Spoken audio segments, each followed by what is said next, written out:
भारत में project tiger की सफलता के बाद अब शेरों और डॉल्फिन के संरक्षण को लेकर भारत सरकार 2 अलग-अलग प्रोजेक्ट शुरू करने वाला है। इस बात का ऐलान खुद प्रधानमंत्री नरेंद्र मोदी ने 74वें स्वतंत्रता दिवस के मौके पर देश को संबोधित करते हुए लाल किले के प्राचीर से किया।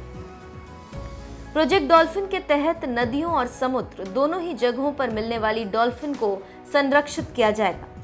ताजा आकलन के मुताबिक देश की अलग अलग नदियों में करीब 3700 डॉल्फिन पाई जाती हैं। इन्हें गैंगेटिक डॉल्फिन के नाम से भी जाना जाता है। मेरे प्यारे देशवासियों, भारत इस बात को गर्व से कह सकता है, भारत उन बहुत कम देशों में से एक है जहां जंगलों का विस्तार हो रहा है। अपनी बायोडायवर्सिटी के संरक्षण और संवर्धन के लिए भारत पूरी तरह संवेदनशील है। हम लोगों ने सफलतापूर्वक प्रोजेक्ट टाइगर, प्रोजेक्ट एलिफेंट हमने सफलतापूर्वक आगे बढ़ाया है। हमारे यहाँ टाइगर की आबादी बढ़ी है।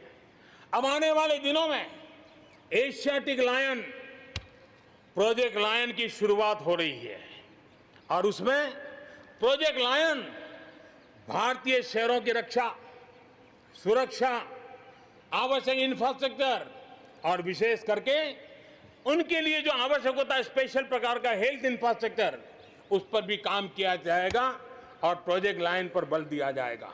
साथ ही एक और काम को भी हम बढ़ावा देना चाहते हैं और वो है प्रोजेक्ट डॉल्फिन चलाया जाएगा।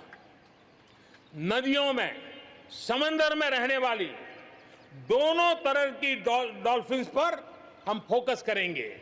इससे बायोडायवर्सिटी को भी बल मिलेगा और रोजगार के अवसर भी मिलेंगे। ये टूरिज्म के आकर्षण का भी केंद्र होता है, तो इस दिशा में भी हम आगे बढ़ने वाले हैं।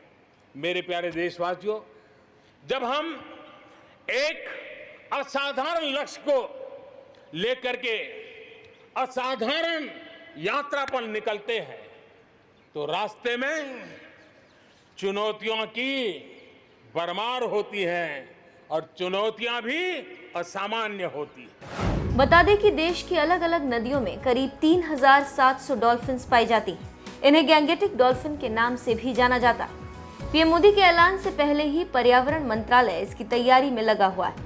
देश के जिन राज्यों की या वहां से होकर गुजरने वाली नदियों में गैंगेटिक डॉल्फिन पाई जाती हैं, उनमें असम, बिहार, झारखंड, मध्य प्रदेश, राजस्थान, उत्तर प्रदेश और पश्चिम बंगाल शामिल है। इसी तरह प्रोजेक्ट लायन की भी शुरुआत होगी।